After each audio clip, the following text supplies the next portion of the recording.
ज़्यादातर मामलों में ऐसा देखा गया है कि शादी के कई साल बाद जब महिला मां नहीं बन पाती है तो सारा दोष उसको दिया जाता है, चाहे कमी पुरुष के अंदर हो। लेकिन हर बार ऐसा नहीं होता है। कई बार ऐसा भी होता है कि सारा दोष पुरुष के ऊपर आ जाता है, जबकि गलती दोनों की ही होती है। यहाँ पे मैं आज आप लोगों को एक ऐसे पुरुष के बारे में बताने वाला हूँ जो कि शादी के 10 साल बाद बाप बना। और सबसे बड़ी बात ये कि उनकी तलाक तक की नौबत आ गई थी, लेकिन उससे पहले ही उनकी वाइफ को प्रेगनेंसी हो गई और उनका तलाक होते होते रह गया। नमस्कार दोस्तों, स्वागत है आप सभी का हमारे YouTube चैनल tanvi.com में।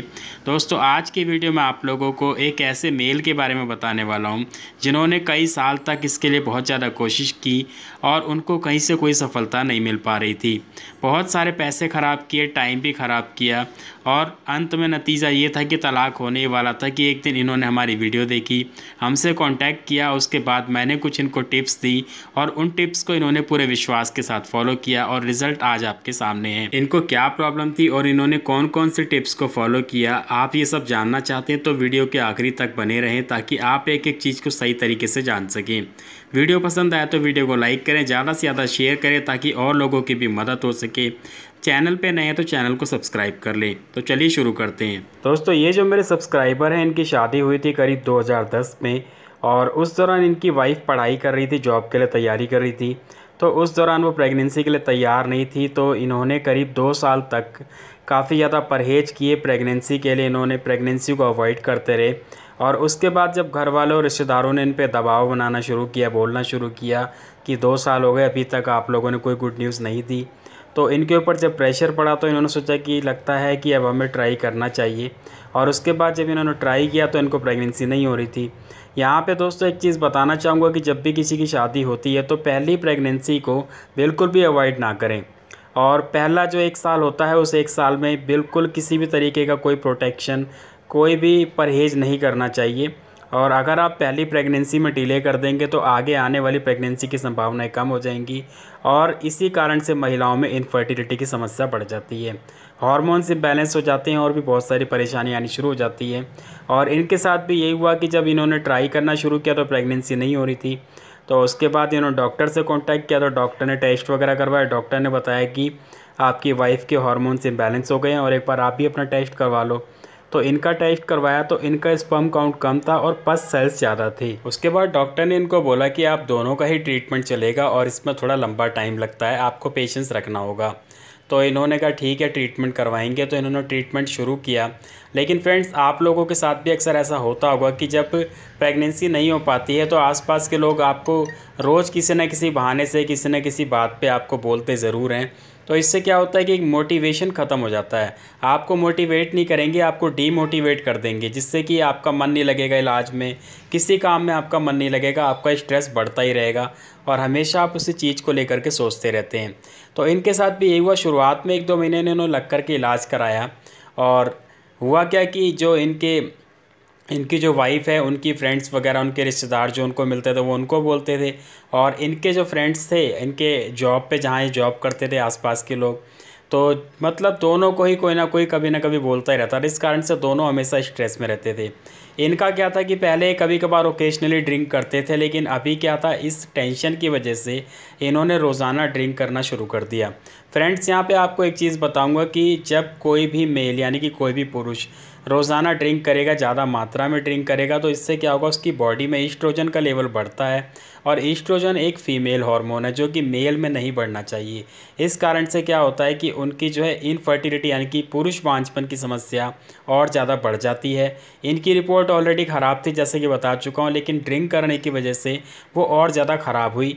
और जो भी ट्रीटमेंट करवा रहे थे वहाँ पे सिर्फ इनका पैसा और समय बर्बाद हो रहा था। और इनके साथ भी वही हुआ जैसे बाकी लोग करते हैं कि इन्होंने 1-2 महीने वहाँ पे ट्रीटमेंट कराया, फिर उस डॉक्टर को छोड़ दिया, कुछ दिन रेस्ट किया, उसके बाद फिर कोई दूसरा डॉक्टर पकड़ लिया।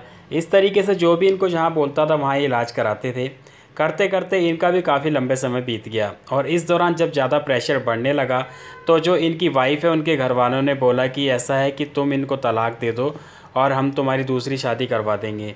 तो अक्सर आपने सुना होगा कि अभी तक ऐसा होता था कि जब किसी लेडी को प्रेगनेंसी नहीं हो पाती थी तो उसको सारा दोष दिया जाता था और जो है हस्बैंड उसको तलाक देने की बात करता था। लेकिन यहाँ पे क्या हुआ कि जो हस्बैंड है उनकी तरफ से ऐसी कोई बात नहीं थी, ना ही उनके घर वालों का कोई ऐसा प्रेशर था। बल्कि यहाँ पे उल्टा हुआ कि जो महिला है उनके घर वालों का प्रेशर पड़ा और महिला खुद इस बात तक के लिए तैयार हो गई थी कि मैं जो है डाइवोर्स लेना चाहती हूँ। क्योंकि फ्रेंड्स खाली प्रेगनेंसी का ही रीज़न नहीं था, कलेश इतने ज़्यादा हो जाते हैं घर में। प्रेगनेंसी की बात शुरू होती है लेकिन बात शुरू होते होते कहाँ से कहाँ पहुँच जाती है। अब वो ड्रिंक करके आते थे तो इस दौरान और ज़्यादा झगड़ा बढ़ जाता था। ड्रिंक के साथ साथ उनको स्मोकिंग की भी आदत पड़ गई। अब यहाँ पे क्या हुआ कि ड्रिंक की वजह से तो ऑलरेडी उनको परेशानी थी, स्मोकिंग से और ज़्यादा बढ़ गई। तो जिससे क्या हुआ, घर में झगड़े भी शुरू हुए और इनका ट्रीटमेंट भी फेल हो गया और इसके साथ साथ बजट की भी प्रॉब्लम हुई। फ्रेंड्स, अक्सर क्या होता है कि शादीशुदा घरों में झगड़े दो ही बात को लेकर के होते हैं, एक पैसे को लेकर के, दूसरा उनकी कुछ अपनी पर्सनल फैमिली की प्रॉब्लम्स होती हैं।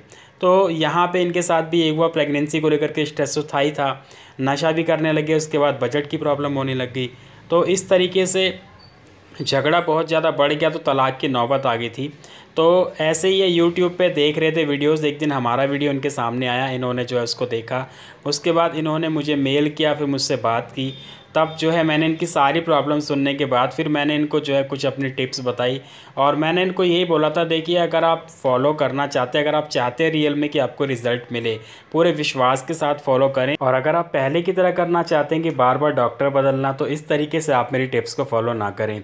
तो ये काफ़ी ज़्यादा टूट चुके थे। इन्होंने बोला कि हम कोशिश करेंगे और हम चाहते हैं कि हमारा घर ना टूटे। तो मैंने इनको बोला कि अगर आप अपनी फैमिली के लिए कुछ करना चाहते हैं तो सबसे पहले आपको अपनी सिगरेट और अपनी ड्रिंक को कंट्रोल करना होगा। फ्रेंड्स, यहाँ पे एक चीज़ बताना चाहूँगा, जो भी चेन स्मोकर यानी कि जो बहुत ज़्यादा सिगरेट पीते हैं या फिर बहुत ज़्यादा ड्रिंक करते हैं, उन लोगों के लिए पॉसिबल नहीं है कि वो एकदम से बंद कर दें, बंद नहीं हो सकता। हाँ, वो शुरुआत में इसको धीरे धीरे इसकी क्वांटिटी को कम करें, उसके बाद टाइम ड्यूरेशन बढ़ाएं, तो एक टाइम ऐसा भी आता है कि वो पूरी तरीके से बंद किया जा सकता है। इनके लिए मैंने इनको यही बोला कि आप एक काम करिए, आप रोज़ ड्रिंक मत कीजिए। आप जो है हफ्ते में सिर्फ एक दिन रखिए, जिस दिन आपकी छुट्टी होती है उस दिन आप अपने घर पे ड्रिंक कीजिए। उसके बाद दूसरी चीज़ ये कि जिन लोगों के साथ बैठ कर के आप ड्रिंक करते हैं उनके साथ ड्रिंक करना बंद कर दें और जॉब से आप सीधा घर आएँ और घर आने के बाद अपने घर में बैठ कर के आप ड्रिंक करें। इससे होता ये है कि जब आप अकेले बैठ कर के ड्रिंक करेंगे तो आप कम क्वांटिटी में ड्रिंक करेंगे और दूसरी बात ये कि आपकी हैबिट भी धीरे धीरे कम होती चली जाएगी। क्योंकि जब आपको आपका फ्रेंड सर्कल नहीं मिलेगा, आपके आसपास वैसा माहौल नहीं होगा, तो आपकी इच्छा ऑटोमेटिक कम होती चली जाएगी। इसी तरीके से मैंने इनको बोला कि स्मोकिंग के लिए आप ये करिए कि आप पूरे दिन स्मोक मत कीजिए।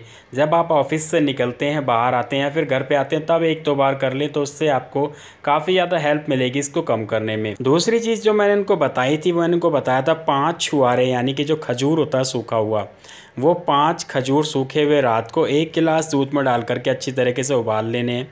उबालने के बाद उसको ठंडा करके पूरी रात के लिए ऐसे रख देना है। उसके बाद सुबह खाली पेट सबसे पहले आपको वो दूध पीना है और वो छुआरे चबा चबा के खा लेने हैं और उसके आधे घंटे बाद तक कुछ भी खाना पीना नहीं है।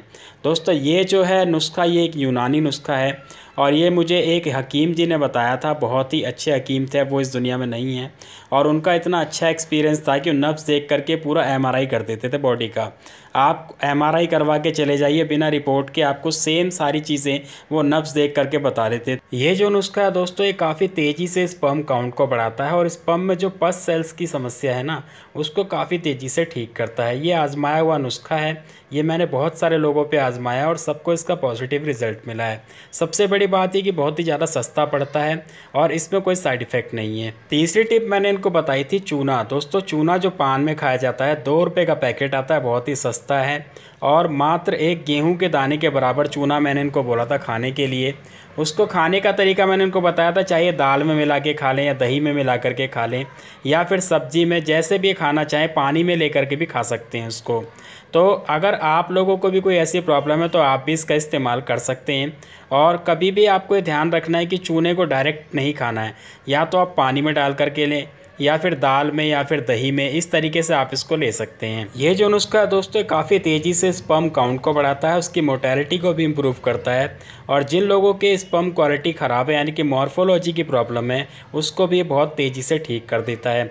ये भी आजमाया हुआ नुस्खा, मैंने बहुत सारे लोगों पर आजमाया और इसका अभी तक मुझे पॉजिटिव रिजल्ट मिला है। उसके बाद इन्होंने टिप्स को फॉलो करना शुरू किया। शुरुआत के 1 महीने तो इन्हें बिल्कुल भी यकीन नहीं था, लेकिन उसके बाद दूसरे महीने में इन्होंने एक बार अपना टेस्ट करवाया। है आजमाने के लिए कि देखते हैं कोई फ़ायदा हुआ है या नहीं हुआ है। लेकिन जब इन्होंने रिपोर्ट को देखा तो इनके होश उड़ गए और इनको बिल्कुल भी यकीन नहीं हो रहा था, क्योंकि पहले वाली रिपोर्ट में और इस वाली रिपोर्ट में आधे से भी ज़्यादा का अंतर आ चुका था। तो इनका विश्वास बढ़ गया। इन्होंने फिर टिप्स को रेगुलरली पूरे विश्वास के साथ फॉलो किया और 2 महीने बाद जो है इनकी वाइफ प्रेग्नेंट हुई और अभी 1 महीने पहले ही इनकी वाइफ ने एक बेटे को जन्म दिया है। तो दोस्तों, ये वीडियो बनाने का मेरा मतलब यही था कि जो भी लोग डीमोटिवेट हो रहे हैं दूसरे लोगों की बातों को सुन करके या फिर दूसरे लोगों को देख करके, तो बिल्कुल भी डीमोटिवेट होने की ज़रूरत नहीं है। आप पूरे विश्वास के साथ हमारे टिप्स को फॉलो करें और अगर कोई प्रॉब्लम आती है तो हमें कमेंट करें या फिर हमें मेल करें, हम आपकी पूरी हेल्प करेंगे। और यहाँ पे हम बिल्कुल फ्री हेल्प करते हैं, हम किसी भी तरीके का कोई चार्ज नहीं करते हैं। तो आज के वीडियो में इतना ही। उम्मीद है आप लोगों को वीडियो पसंद आया होगा। वीडियो को लाइक करें, ज़्यादा से ज़्यादा शेयर करें ताकि और लोगों को भी जानकारी मिले, फ़ायदा मिले। और कोई जानकारी चाहते हो तो कमेंट करें। मिलते हैं अगले वीडियो में। धन्यवाद।